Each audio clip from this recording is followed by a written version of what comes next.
अभी जीत कर आए और कोई एक सीट आप नहीं जीत सके। यही नहीं बल्कि अब हमारे बीच जहाँ प्रशांत किशोर जी आगे हैं,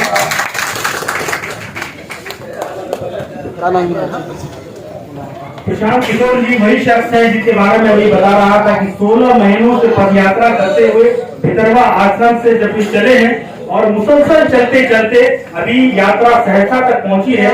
लेकिन सहरसा के अलावा यहाँ आने की असल वजह ये थी वसाइल का सही इस्तेमाल करके, और इस काम को पिछले 10 साल से कर रहे थे। हिंदुस्तान की कमोबेश कोई ऐसी जमात नहीं जिन्होंने इनसे इस्तेफादा न किया हो, इनसे फायदा न लिया हो। लेकिन 10 साल इसी काम को करने के बाद उन्होंने देखा कि मोदी को 2014 में हमने जिताया, उसके बाद 2015 से हम मोदी के खिलाफ इलेक्शन लड़ते रहे हैं और जीतते भी रहे हैं। लेकिन होता यह है कि एक जगह जीत के दूसरी जगह जाते हैं तो पहले वाले बदल जाते हैं, तीसरे के पास जाते हैं तो दूसरे वाले बदल जाते हैं। यानी कि नीतीश को जिताकर जब कैप्टन अमरिंदर सिंह के पास गए तो नीतीश पलटी मार गए, फिर कैप्टन अमरिंदर को जिताकर जब विजयवाड़ा गए तो वहां से फिर कैप्टन अमरिंदर सिंह भाजपा ज्वाइन कर लिए। जब विजयवाड़ा से जीत के गए हम लोग बंगाल, तब तक ये विजयवाड़ा जगन रेड्डी बदल गए।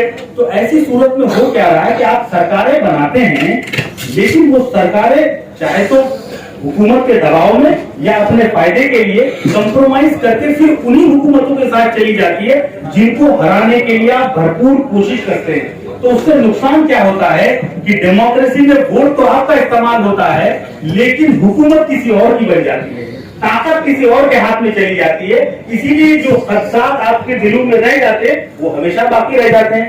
ऐसी सूरत में ये जरूरी है कि अब हिंदुस्तान के अंदर एक ऐसी मुस्तहकम हुकूमत बनकर आए, एक ऐसी मुस्तहकम हुकूमत बनकर आए जो यहाँ के मसाइल पर संजीदगी से गुफ्तगू करे। तो जहां पर मेरी बात खत्म हुई वो ये थी कि हिंदुस्तान के अंदर जब हुकूमत मुल्क में मुसलमान रह गए तो उनसे ये वादा किया था कि मुसलमान जितना हम हिंदू भाइयों का होगा उतना ही आपका होगा। इसीलिए मौलाना अबुल कलाम आजाद को कभी ये महसूस नहीं हुआ कि हम पंडित नेहरू की कांग्रेस में हैं। उनको हमेशा लगा कि हम कांग्रेस में हैं और मेरे साथ पंडित नेहरू भी कांग्रेस में है, तो जितनी कांग्रेस हमारी है उतनी पंडित नेहरू की है। लेकिन आजादी के 47 साल बाद, 67 साल 72 साल के बाद आप देखे होंगे कि आज जिस पार्टी में भी आप जाते हैं तो आपको लगता है कि हम फला साहब की पार्टी में हैं। यानी कि चाहे अगर हम गांधी परिवार की पार्टी में हैं या लालू परिवार की पार्टी में हैं या केजरीवाल की पार्टी में हैं, तो कहीं ऐसा तो नहीं होगा कि आप जब ये जो पूरी मुहिम चला रहे हैं इसमें भी कल को हमारे बच्चों को ये कहना पड़े कि हम फला साहब की पार्टी में हैं। अगर यही करना है तो फिर कोई नए तजुर्बे की जरूरत नहीं। ऐसी तो बहुत सारी पार्टियां हैं। तो इस मुल्क के अंदर इस तरह के सवाल लोगों के जहन में हैं और ऐसे सवाल वो अपने लोगों से पूछना चाहते हैं जो उनसे ये कहते हैं कि हम सियासी तौर पर एक नया इंकलाब बर्पा करना चाहते हैं। तो लब्बो लबाब इस मुल्क में अगर ये देखा जाए कि हम अपनी कमियों की और अपनी परेशानियों की फहरिस्त बनाना शुरू करें तो हर शख्स को ये पता है कि हम कैसी जिंदगी जी रहे हैं। हिंदुस्तान में सिर्फ बिहार का मामला अगर हम लोग टेस्ट के तौर पर लें, क्योंकि ज्यादातर लोग बिहार से जुड़े हुए हैं, तो आपको अंदाजा होगा कि जो हिजरत की बात मौलाना अबुल कलाम आजाद करते थे, आज हमारे इलाके की हालत ये हो गई है कि बचपन में पढ़ाई के लिए हिजरत करनी पड़ रही है, जवानी में नौकरियों के लिए हिजरत करनी पड़ रही है। अगर इन दोनों से कोई बच गया तो फिर बुढ़ापे में इलाज करने के लिए हिजरत करनी पड़ रही है। यानी एक ऐसी सरजमीन में हम पैदा हुए जहां ना तालीम का कोई इंतजाम है, जहां ना नौकरियों का कोई इंतजाम है, जहां ना कोई हमारी सेहत का कोई इंतजाम है। और ये सिर्फ हिंदू मुसलमान का मसला नहीं है, ये कमोबेश हर समाज के साथ यही हो रहा है। लेकिन डेमोक्रेसी में ताकत जो है, हुकूमतें जो बनती है वो लोगों के फैसलों से बनती है और लोगों के फैसले को वोटिंग राइट्स के जरिए तय किया जाता है। लेकिन जब हम वोट देने जाते हैं तो वोट देते वक्त हमारे मकासद बदल जाते हैं, हमारी सोच बदल जाती है, हम इन मुद्दों पर वोट नहीं दे पाते हैं। इसीलिए हुकूमतें कभी मजबूर नहीं होती है कि इन मसलों को पूरा करे। और खासकर जब बात हम मुसलमानों की करने आएंगे तो बिहार तो पिछड़ा है ही, लेकिन बिहार के मुसलमानों पर जब आप एक नजर डालेंगे तो आपको अजीब और गरीब हैरानी होगी कि एक तारीखी जमात जिसके किताबों में, जिसके मजहब में, जिस पर इतनी लंबी तारीख लिखी जा चुकी है, दुनिया के एक हिस्से में इनकलाब बर्पा कर रही है, लेकिन दूसरे हिस्से में इतनी मायूसी इतनी मायूसी कि नौजवान अब जमहूरियत की तरफ देखना नहीं चाहते हैं। पूरे बिहार के अंदर किशनगंज के बाद सबसे बड़ी आबादी कटिहार और अररिया की है। इन दो जगहों की हालत ये हो गई है कि कल लोकसभा का इलेक्शन होगा तो इन दो जगहों पर आप में से कोई खड़े होकर नहीं कहेंगे कि ये मुसलमान साथी है, इसको खड़ा कर दीजिए, 50% मुसलमानों की आबादी है, इसको जिता कर भेज देंगे। इतनी महरूमी का दौर हम गुजर रहे हैं। और अगर आंकड़ों पर अगर आप बात करेंगे तो आपको जानकर बहुत हैरानी होगी कि पूरे बिहार में 11 करोड़ लोग हैं। 11 करोड़ में कमोबेश 3.25 करोड़ मुसलमान है। सिर्फ मुसलमान 3.25 करोड़ है, यानी 18-19% आबादी। और उस 18% आबादी का मामला यह है कि 243 असेंबली में अराकीन चुन के जाते हैं। 243। उन 243 में आपको पता है मुसलमान कितने जीत करते हैं? तमाम पार्टियों से। तमाम पार्टियों को अगर आप जोड़ लें, AIM जोड़ लें, RJD जोड़ लें, कांग्रेस जोड़ लें, तो जानते हैं कितने लोग जीत कर गए हैं? सिर्फ 19 लोग जीत कर गए। सिर्फ 19 आपके वोट से जीत कर गए। जिस कम्युनिटी की तादाद जमहूरियत में 3 करोड़ के आसपास है, 18% है, उनके सिर्फ 19 लोग जीत कर गए हैं। लेकिन वहीं दूसरी तरफ आप देखिए 14% सिर्फ यादव कम्युनिटी है, सिर्फ 14%। लेकिन वो कितने जी होश हैं, पॉलिटिकली कितने समझदार हैं, उनकी समझ कितनी अच्छी है कि अराकीन उनके 60 से ज्यादा MLA उनके जीत के गए, 60 से ज्यादा यादव जीत के गए। तो मैं उनसे नफरत नहीं कर रहा। उन्होंने अपने कौम के बारे में सोचा, अपने बच्चों के बारे में सोचा, अपनी पार्टी के बारे में सोचा, वो वहां पहुंचे। हमें अपनी कोई खबर नहीं है, हमें अपनी कोई खबर नहीं है। तो इसका नुकसान ये हो रहा है क्योंकि एक मुफक्किर ने यह बताया कि दौरे जदीद जो जमहूरी निजाम का दौर है, इसमें कौमों की तकदीरें मदारिस या मसाजिद में नहीं लिखी जाती। इस दौर में कौमों की तकदीरें ऐवानों में लिखी जाती है। जब तक आपकी औलादें, आपके नौजवान साथी ऐवानों में नहीं पहुंचेंगे, तब तक आपके बारे में बात नहीं कर सकते। जमहूरियत में एक निजाम तय हुआ है कि आपकी पहली लड़ाई, आपकी पहली पसंद, आपकी पहली नापसंदगी वो ऐवानों में तय होगी। अगर ऐवान ने यह तय कर दिया कि ट्रिपल डिवोर्स एक जुर्म है, तो आपको मानना पड़ेगा, चाहे आपके दिल में बात अच्छी लगे बुरी लगे। उन्होंने अगर मान लिया कि वक्त की प्रॉपर्टी को खत्म कर दिया जाए, तो आपको मानना पड़ेगा कि वक्त की प्रॉपर्टी खत्म हो गई। अगर किसी सरफिरे में खड़े होकर CA-NRC को तय कर दिया कि हिंदुस्तान में CA-NRC होगा, तो आपको लाइनों में खड़े रहना पड़ेगा। उसी तरह लाइनों में खड़े रहना पड़े। जैसे एक सरफिरे में खड़े होकर एक रात में कह दिया कि अब ये नोट नहीं चलेगा, अब आपको नोट बदलने हैं, तो सब कोई लाइनों में लग गए। तो ऐसी सूरत में आप पार्लियामेंट और असेंबलीज की ताकत को समझिए। सबसे बड़ी कमी आज हमारे अंदर ये आ गई है कि हम अपने आप को पूरी तरह से असेंबली इंतखाबात, पार्लियामेंट इंतखाबात से खुद को दूर करते चले गए, खुद को दूर करते चले गए।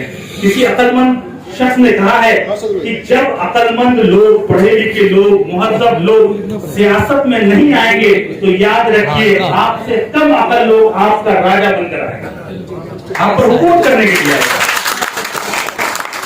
तो हम अपने लीडरों को गाली गलौज करें, अपने लीडरों को गलत कहें, उससे मामला नहीं बदलने वाला।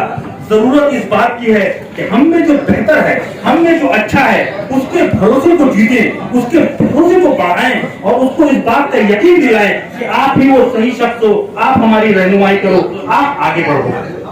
जो कौम आज के डेट में हिंदुस्तान के अंदर हजारों मदारिस हैं, हजारों मसाजिदें सिर्फ और सिर्फ अपने चंदे पर चला रही है, अपने चंदे पर।